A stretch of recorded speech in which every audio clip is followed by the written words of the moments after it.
শ্রীমতী রাধা রানীর ঋণের দায়। দেখো দেখো গৌরাঙ্গ হয়েছে নদিয়া।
সামান্য ননির জন্য নন্দরানী গোপালকে কি করেছিল?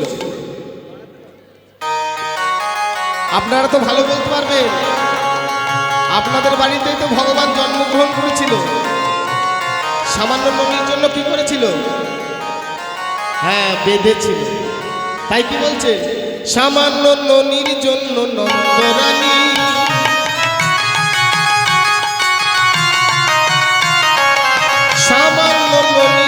নন্দরানী গোপালকে বেঁধেছিল দিনদরায়। গৌরাঙ্গ হয়েছে নদিয়া। শ্রীমতী রাধা রানীর ঋণের দায়। গৌরাঙ্গ হয়েছে নদিয়া। একদিন বাঁশি শুনে বৃন্দাবনে, একদিন বাঁশি শুনে বৃন্দাবনে বলি পাই তো জন যমুনা। গৌরাঙ্গ হয়েছে নদিয়া।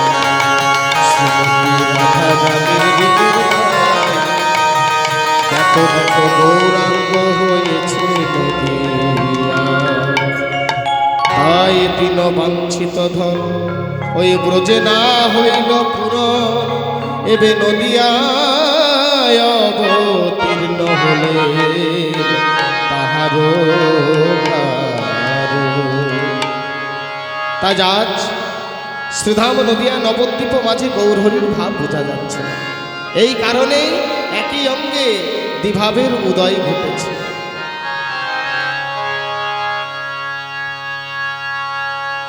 আরে ধোলায় ধো সর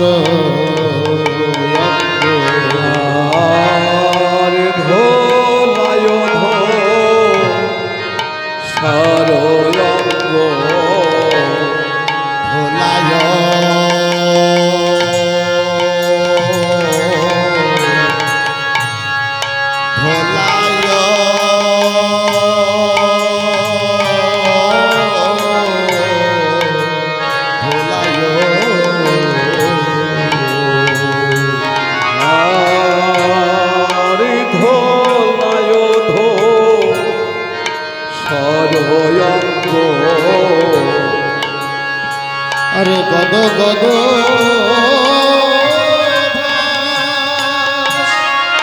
ধোলায় ধো সরয়ঙ্গ গদ গদ। আজ গৌরহরি আমার সারাদিন ওই পতিত পাবন সুরধনী গঙ্গার তীরে হরিনামের খেলা খেলছে।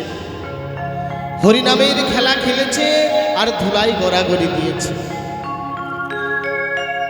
তাই দিবা অবসানকালে আজ গৌরহরি আমার জননীর চরণে এসে প্রণাম করলেন। আর যেই জননীর চরণে এসে প্রণাম করলেন, অমনি মা গৌরহরির সর্বঙ্গে ধুলা মাখানো দেখলেন। গৌরহরিকে বললেন, যে বাবা আমি তোমাকে সেই প্রভাতকালে পরিষ্কার পরিচ্ছন্ন করে আমি তোমাকে খোল করতাল দিয়েছি যে যাও তুমি সারাদিন হরিনাম করো, আর তুমি হরিনাম বাদ দিয়ে আজ তুমি ধুলা মেখে বাড়িতে ফিরেছ। তাই নরহরিকে বলছে, এই নরহরি, এই নরহরি, তুই তো আমার গৌরের সঙ্গে ছিলি, হ্যাঁ? তাহলে এমন করে আমার গৌরহরিকে ধুলাকে মাখিয়েছে। নরহরি রে, তার প্রাণে কি মায়া বলতে কিছু নাই? আমার গৌরহরির সোনার বদনে এমন করে ধুলা মাখিয়েছে।